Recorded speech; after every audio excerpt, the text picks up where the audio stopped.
Olá pessoal, tudo bem? Sejam bem-vindos a mais uma videoaula de língua portuguesa para concursos aqui do nosso canal. Na videoaula de hoje, vamos continuar o comentário à prova da banca Fundação Carlos Chagas, que vai organizar o próximo concurso para o Tribunal Regional Federal da 5ª Região.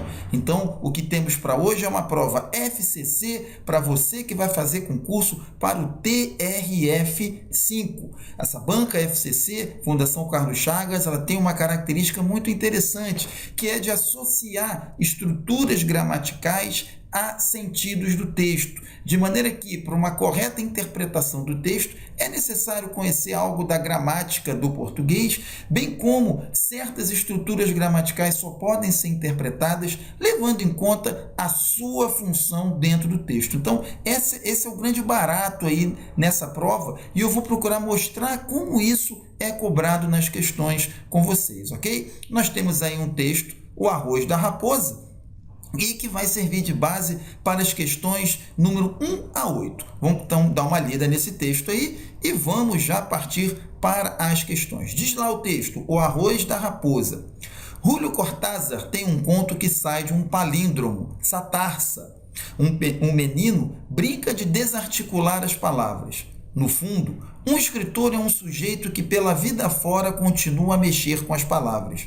Para diante delas, estranha esta, questiona aquela. O menino de Cortázar, que devia ser ele mesmo, virava a palavra pelo avesso e se encantava. Saber que a leitura pode ser feita de trás para diante é uma aventura. E às vezes dá certo. No conto Satarsa, a palavra é Roma. Lida ao contrário, também faz sentido. Deixa de ser Roma e vira amor. Para o leitor adulto e apressado, isso pode ser uma bobagem. Para o menino é uma descoberta fascinante. Olhos curiosos, o menino vê a partir daí que o mundo pode ser arrumado de várias maneiras. Não só o mundo das palavras. É a partir dessa possibilidade de mudar que o mundo se renova. É a partir dessa possibilidade de mudar que o mundo se renova e melhora.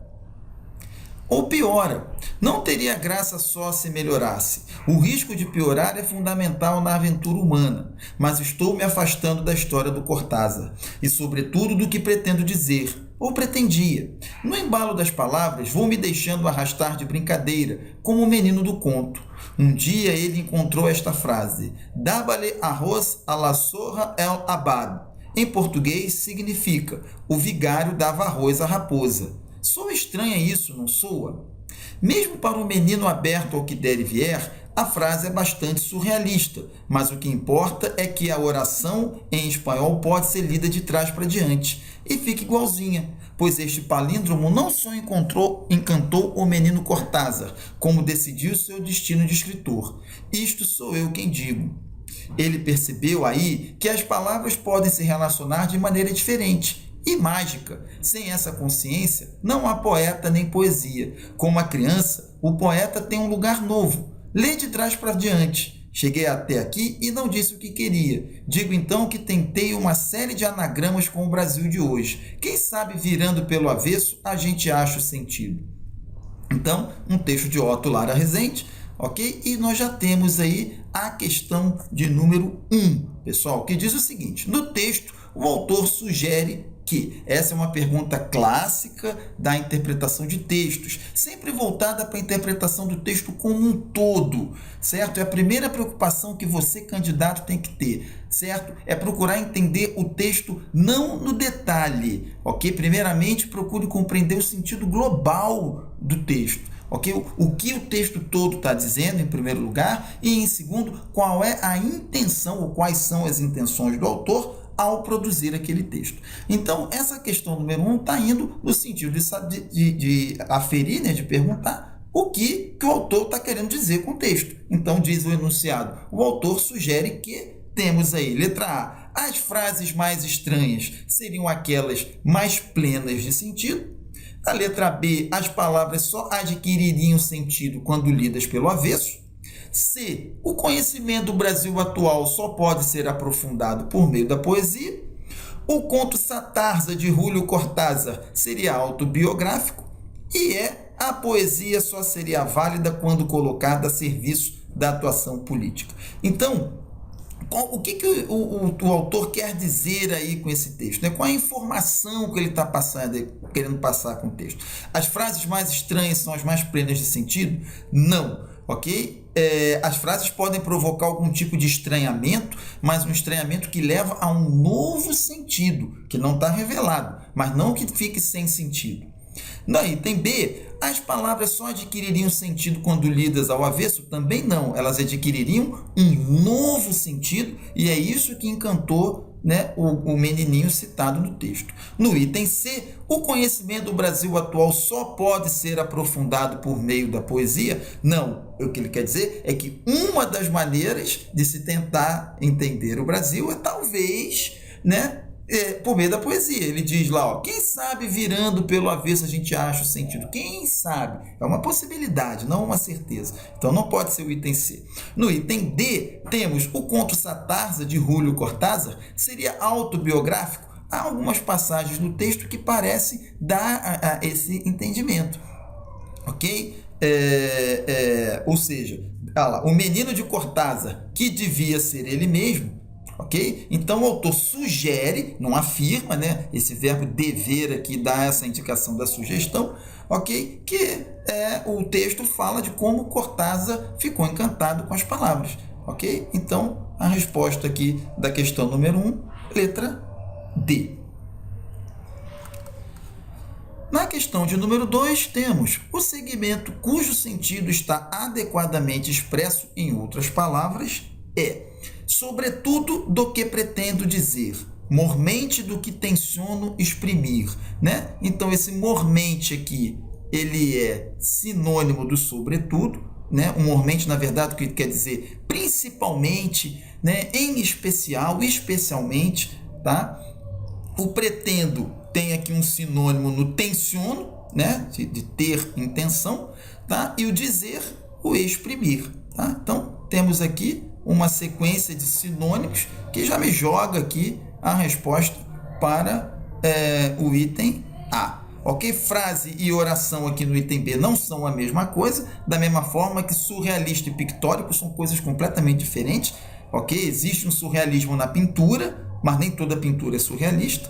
Né? O risco de piorar é fundamental e insofismável não são sinônimos de forma alguma, ok? O insofismável é aquilo contra o qual você não pode sofismar, ou seja, não pode levantar um falso argumento, ok? Então, anulo C.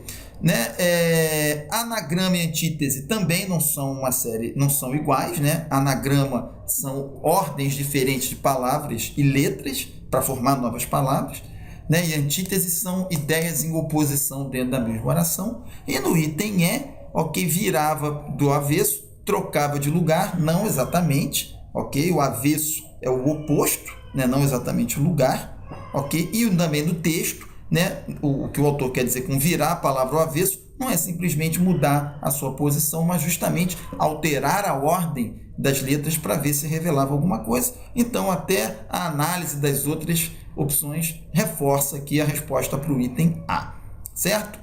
Na questão número 3, temos ou pretendia. O verbo empregado nos mesmos tempo e modo que o grifado acima Gente, esse verbo pretendia aqui está flexionado no pretérito imperfeito do indicativo, certo? Como é que eu sei isso? Porque eu tenho aqui o ia no final, ok? O verbo é pretender da segunda conjugação, e quando eu tenho um verbo da segunda conjugação terminado em ia, eu tenho um verbo conjugado no pretérito imperfeito do indicativo. Cuidado para não confundir com o futuro do pretérito, mas aí o futuro do pretérito manteria o R do infinitivo, certo? Então você teria pretenderia, ok? Então um cuidadinho aí. Onde é que está a pegadinha da questão? Os verbos no futuro, no pretérito imperfeito do indicativo, só terminam em ia quando eles são da segunda ou da terceira conjugação. Ok? Quando ele é da primeira conjugação, ele termina com vá, ok? Que é justamente o que eu tenho aqui no item B. Olha lá, o virava, né? Tem aqui, ó, o item B. certo? Então, a resposta é a letra B. Por que não pode ser o item C? Já que termina em I, olha lá o Rzinho do infinitivo, ó, que eu falei. Esse Rzinho aqui, formando a terminação uria, indica que o verbo está, na verdade, no futuro do pretérito, certo? Então, não podem confundir. Também não podem confundir com o item E aqui, ó, que tem o decidiu. O decidiu está no pretérito perfeito e não no pretérito imperfeito. Se ele estivesse no imperfeito, seria a forma decidia, tá? Então, questão número 3, letra B, resposta correta. E vamos em frente para a questão de número 4. Ao se substituir o elemento grifado em um segmento do texto, o pronome foi empregado de modo incorreto. Em qual alternativa? Okay? Então, no item A, eu tenho Julio Cortázar, tem um conto, tem no, né? Então, trocou aqui esse objeto por um pronome objeto aqui, ó. E o que a gramática me diz é o seguinte: quando o verbo termina com uma nasal, o pronome muda para no, nos, na, nas. Tá? Então, A, correto. Ok? No item B, ele encontrou esta frase, o objeto está aqui, né? Esta frase, trocou por a, certo? Como o verbo termina com vogal, eu tenho que usar o pronome oblíquo, o, os, a, as. No item C, eu vou ter desarticular as palavras, desarticular-lhes. Aqui está o objeto e aqui o pronome foi trocado. Qual é o drama aqui, pessoal? O lhe, lhes, só pode ser usado quando o verbo é transitivo indireto. O lhe e o lhes, ele equivale a ele, a eles, a ela ou a elas. Ou seja, com a presença da preposição. Quem desarticula, desarticula alguém ou alguma coisa. O verbo é transitivo direto. Se o verbo é transitivo direto, ele repele, ele proíbe o uso do pronome lhes, que é um pronome objeto indireto. Então, está errado aqui o item C, que logo, resposta da questão número 4. Certo? Questão número 5, temos aí uma questão de interpretação, né, do texto. Tá? Temos aí, a frase sem essa consciência não há poeta pode ser corretamente reescrita do seguinte modo: não há essa consciência em quem não seja poeta. Então, veja que a mudança aqui na estrutura alterou o sentido, ok? Sem essa consciência não há poeta. Tá? É bem diferente da reescritura, não há essa consciência em quem não seja poeta, ou seja, o poeta tem de ser consciente disso aqui, ok? Para ele ser poeta, mas não quer dizer que outras pessoas que não sejam poetas também não tenham essa consciência, tá? Então, a reescritura altera o sentido original, tá? E essa opção número 1, portanto, ela está errada, certo? Na 2, já temos a frase: este palíndromo não só encantou o menino Cortázar, como decidiu o seu destino de escritor. Tem seu sentido corretamente reproduzido nesta outra construção. Este palíndromo, além de ter encantado o menino Cortázar, decidiu o seu destino de escritor.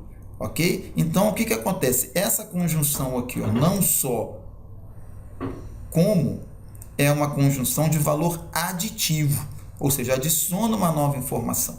E é repetida, né, a informação, o conteúdo semântico é repetido com esse conector aqui, além de, que também dá um sentido aditivo, ok? Então, a reescritura usa um sinônimo, olha a dica aqui, ó, né? Um sinônimo da conjunção não só como, que é valor aditivo, um outro conector também de valor aditivo. Essa questão 2, portanto, ela é correta. Na 3, mesmo para um menino aberto ao que der e vier, a frase é bastante surrealista.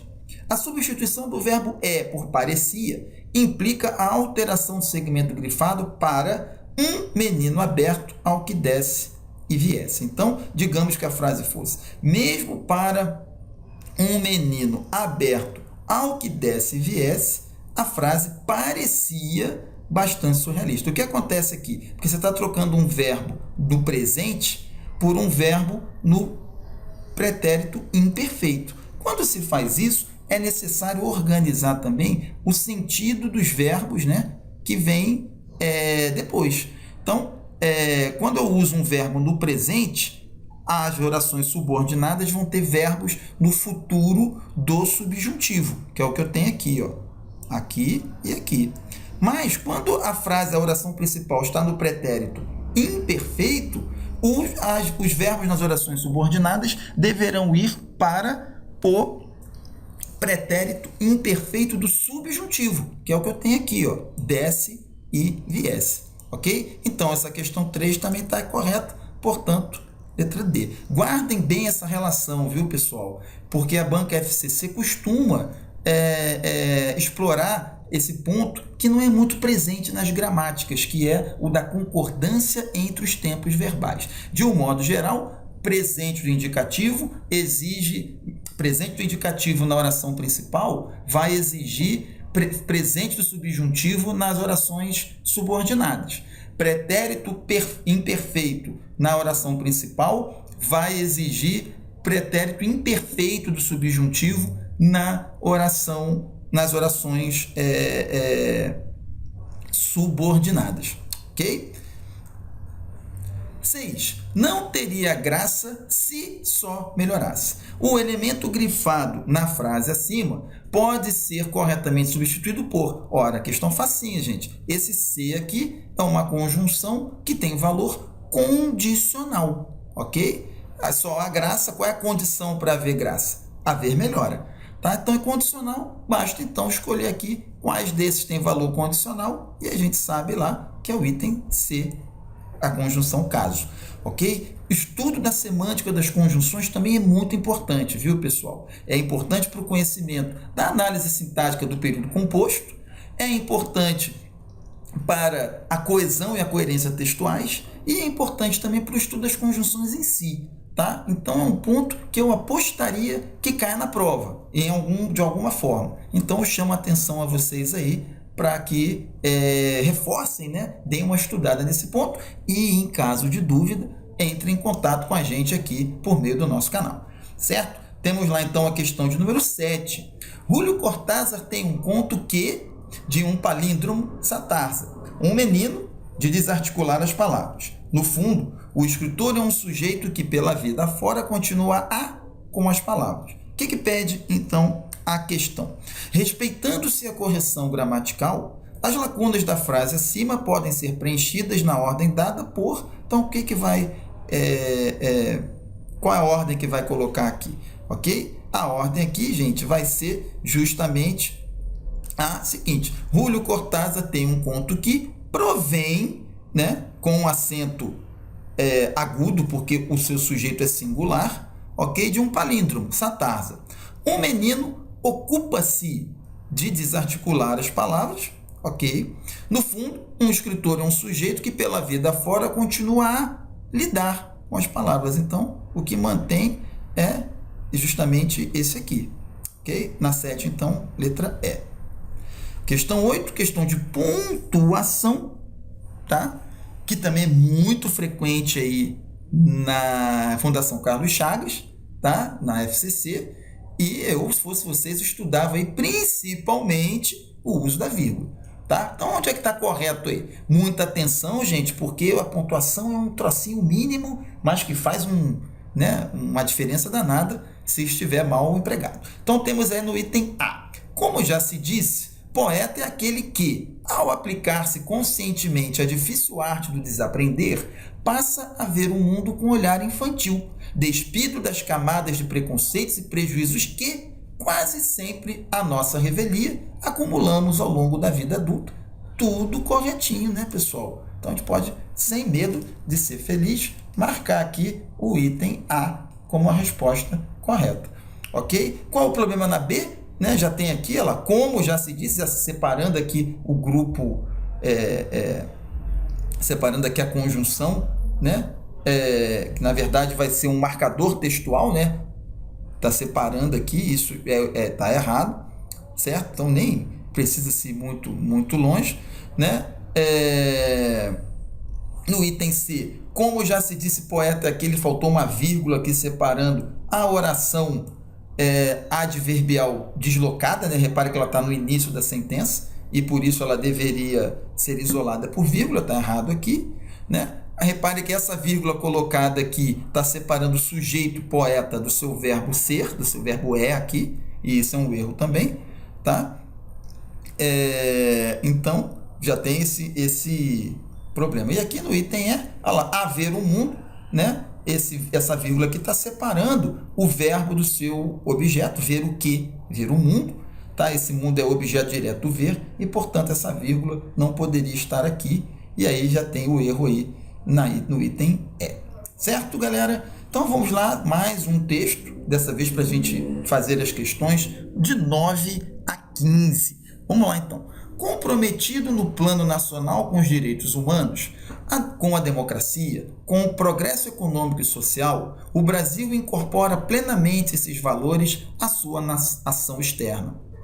Ao velar para que o compromisso com os valores que nos definem como sociedade se traduza em atuação diplomática, o Brasil trabalha sempre pelo fortalecimento do multilateralismo e, em particular, das Nações Unidas. A ONU constitui o foro privilegiado para a tomada de decisões de alcance global, sobretudo aquelas relativas à paz e à segurança internacionais e às ações coercitivas, que englobam sanções e o uso da força. A relação entre a promoção da paz e segurança internacionais e a proteção dos direitos individuais evoluiu de forma significativa ao longo das últimas décadas, a partir da Constituição das Nações Unidas em 1945. Desde a adoção da Carta da ONU, a relação entre promover direitos humanos e assegurar a paz internacional passou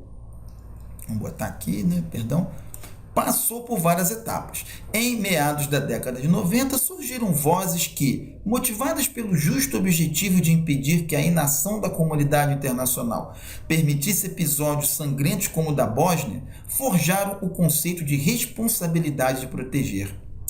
A Carta da ONU, como se sabe, prevê a possibilidade do recurso à ação coercitiva, com base em procedimentos que incluem o poder de veto dos atuais 5 membros permanentes do Conselho de Segurança, órgão dotado de competência primordial e intransferível pela manutenção da paz e da segurança internacionais.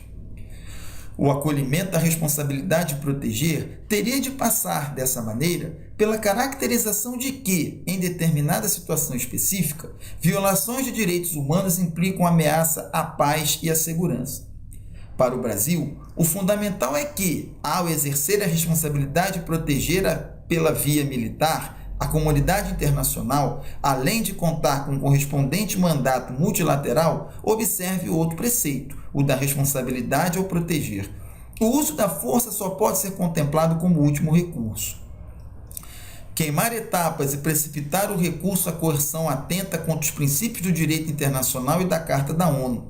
Se nossos objetivos maiores incluem a decidida defesa dos direitos humanos em sua universalidade e indivisibilidade, como consagrado na Conferência de Viena de 1993, a atuação brasileira deve ser definida caso a caso, em análise rigorosa das circunstâncias e dos meios mais efetivos para tratar cada situação específica. Devemos evitar, especialmente, posturas que venham a contribuir, ainda que indiretamente, para o estabelecimento de elo automático entre a coerção e a promoção da democracia e dos direitos humanos. Não podemos correr o risco de regredir a um Estado em que a força militar se transforme no árbitro da justiça e da promoção da paz. Ok? É o texto do Antônio de Aguiar Patriota. Ok? Vamos em frente aí com a sua devida interpretação. Ao considerar o posicionamento do Brasil, o autor do texto faz o quê? Critica a inoperância da comunidade internacional que, em sua visão, desde a criação da Carta da ONU, nada fez para assegurar a defesa dos direitos humanos e assim provocou guerras e genocídios. Não, na verdade, o autor até faz menção ao texto que foi justamente a partir da criação da Carta que se criou o conceito da responsabilidade de proteger e, com isso, guerras e homicídios foram evitados. No item B, assinala a diferença entre responsabilidade proteger e responsabilidade ao proteger, o que significa que o país defende o uso de ações militares para restaurar a paz apenas como último recurso. É o que é dito aqui, né, gente? No final, né, do texto, ok? Só o último recurso mesmo é que você vai... o uso da força só pode ser contemplado como último recurso. Então, esse parágrafo aqui confirma, né, a resposta correta para o item B na questão 9. Para a questão 10, temos: para o Brasil, o fundamental é que, ao exercer a responsabilidade de proteger pela via militar, a comunidade internacional observe outro preceito. Transformando para a voz passiva, como é que vai ficar a forma resultante, pessoal? Então, na passagem da passiva, eu tenho que olhar o verbo da oração principal e colocá-lo no particípio passado, ok? No particípio. O particípio vai estar precedido por um verbo que é o verbo ser, ok? Então, na voz passiva, o verbo do particípio tem que ficar no chamado particípio regular, no particípio regular ou irregular se ele tiver, ok? O verbo observar só tem um particípio, que é o observado, ok? Então, vai ficar lá o observado como está em todas as opções. Agora, a parte mais importante, pessoal: o verbo ser tem que ir para o mesmo tempo e modo do verbo da oração aqui. Ora, o observe está no presente do subjuntivo. Onde é que eu tenho presente do subjuntivo aqui? Eu tenho no item B, ok? Outro preceito outro preceito seja observado, tá? É a tradução para o observe, tá? Porque o observe aqui está justamente no presente do subjuntivo e, portanto, o verbo aqui, esse verbo ser, tem que ir para o subjuntivo também. Caso o verbo aqui fosse um verbo com dois particípios, por exemplo, se fosse o verbo aceitar, teria de ir para o particípio irregular, né? Teria que ir o particípio aceito ao invés do aceitado. Mas o observar só tem o observado, então vai ele mesmo. Ok? Então, na 10, letra B. Na 11, temos: o recurso à coerção atenta contra os princípios do direito internacional. O verbo que exige o mesmo tipo de complemento que o acima empregado é qual, pessoal? Ora, esse verbo aqui é um verbo transitivo indireto, ok? Então, porque o que atenta contra alguma coisa, ele rege uma preposição. Então, o que a questão quer? Que se aponte onde eu tenho um verbo transitivo indireto. Também. No item A, quem inclui alguma coisa, verbo transitivo direto. No item B, quem incorpora alguma coisa. Incorporar, transitivo direto. Quem constitui alguma coisa, né? Aqui no item C. Aqui tem uma pegadinha, porque o verbo constituir pode reger a preposição de, no sentido de ser formado por, ok?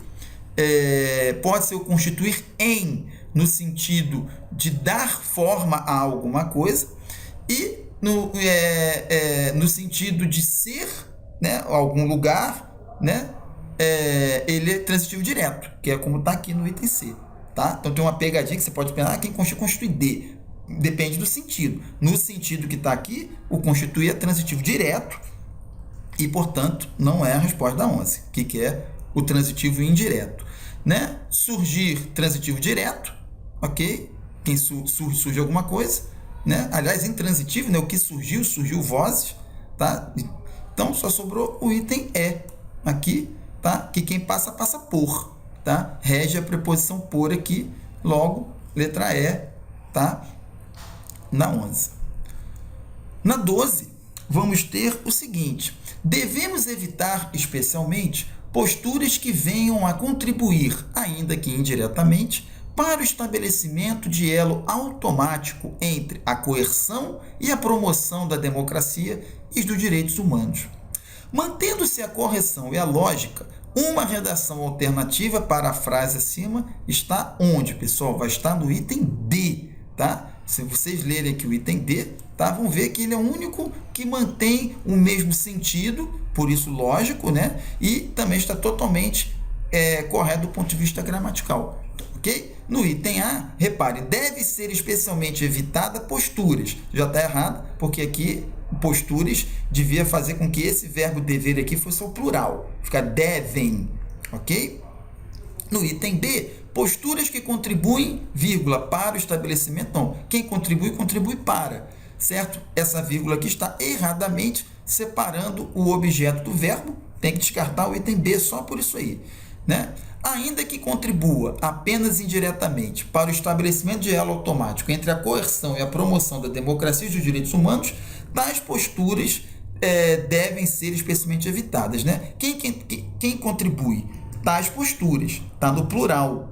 Então, esse verbo aqui deveria ir ao plural também, tá? E não está, logo, errado, né? E conquanto contribuam apenas de modo indireto, posturas que estabeleçam elo automático entre a coerção e a promoção da democracia e dos direitos humanos devem ser especialmente evitados. Essa vírgula aqui está separando o sujeito, né, do seu verbo, ok?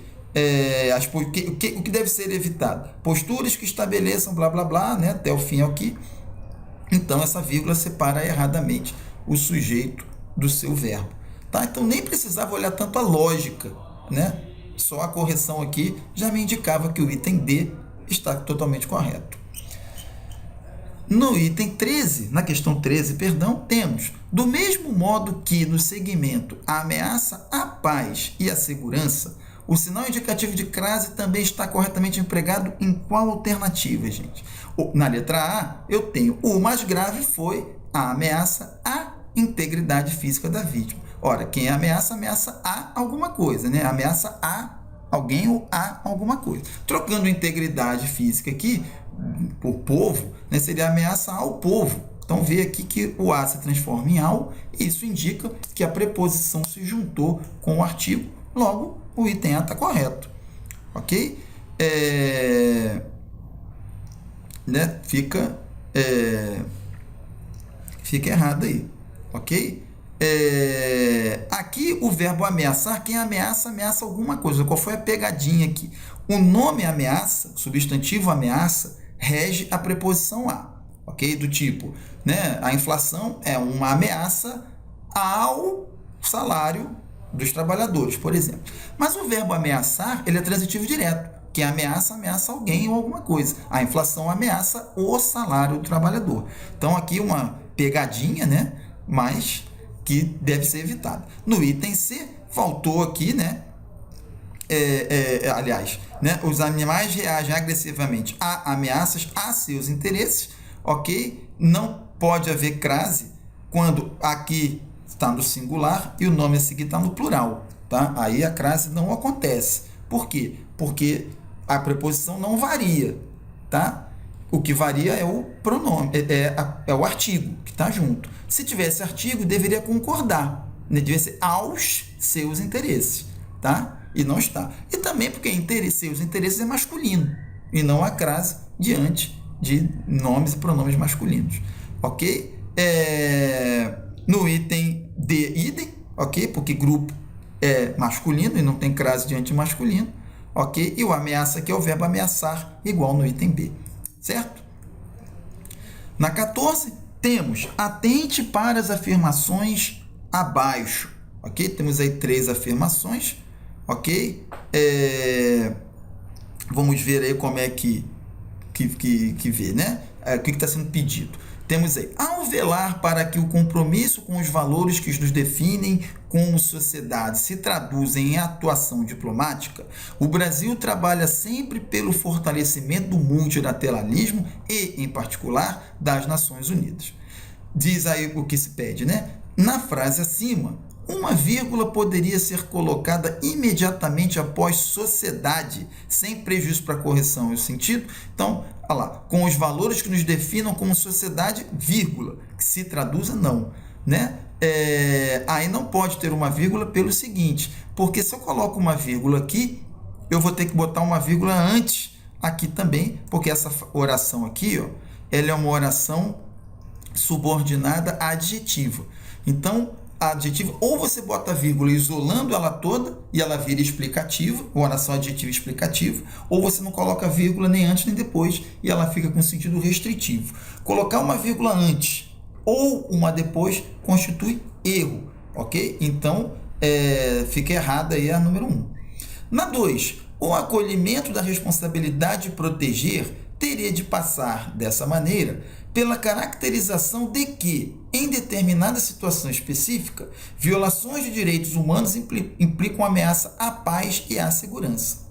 As vírgulas que isolam o segmento em determinada situação específica poderiam ser substituídas por travessões sem prejuízo para a correção? Sim. Ok? Você teria aqui, né? Aqui, ó, no lugar dessa vírgula, se fosse um travessão aqui e outro aqui, ficaria igualmente correto. Então, a 2 correto. E na 3, em meados da década de 90, surgiram vozes que, motivadas pelo justo objetivo de impedir que a inação da comunidade internacional permitisse episódios sangrentos como o da Bósnia, forjaram o conceito de responsabilidade a proteger. Na frase acima, uma vírgula poderia ser colocada imediatamente após 90, sem prejuízo para a correção e o sentido? Sim, porque esse em meados da década de 90 aqui, ó, é um adjunto adverbial.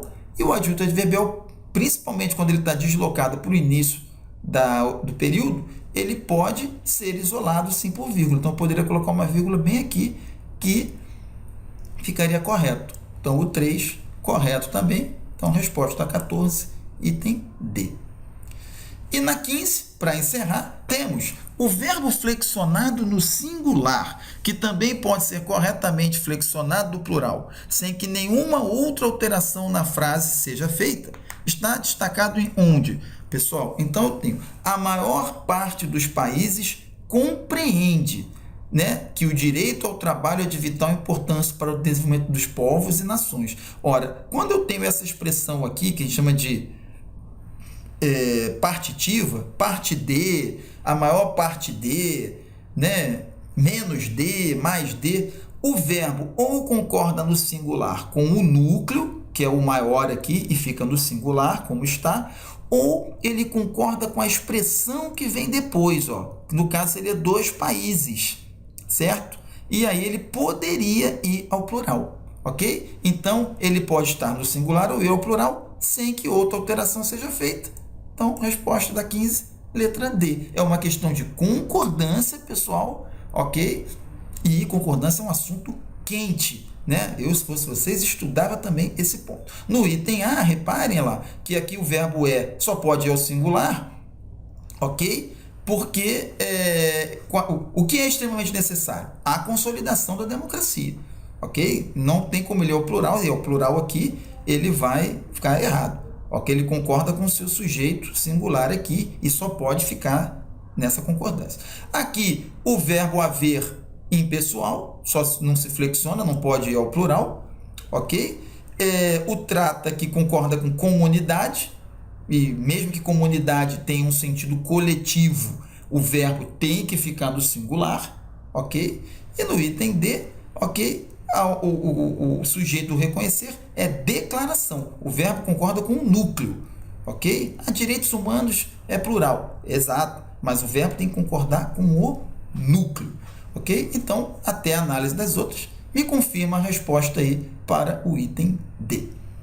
E com isso, pessoal, fechamos aí um bloco de 15 questões da banca FCC, né? Tentando ajudar você aí que vai fazer o concurso para o Tribunal Regional Federal da 5ª Região. Ok? Eu espero que vocês tenham observado como a FCC articula aí a questão da estrutura gramatical, né, do aspecto gramatical, com os sentidos do texto, que é o grande barato dessa banca.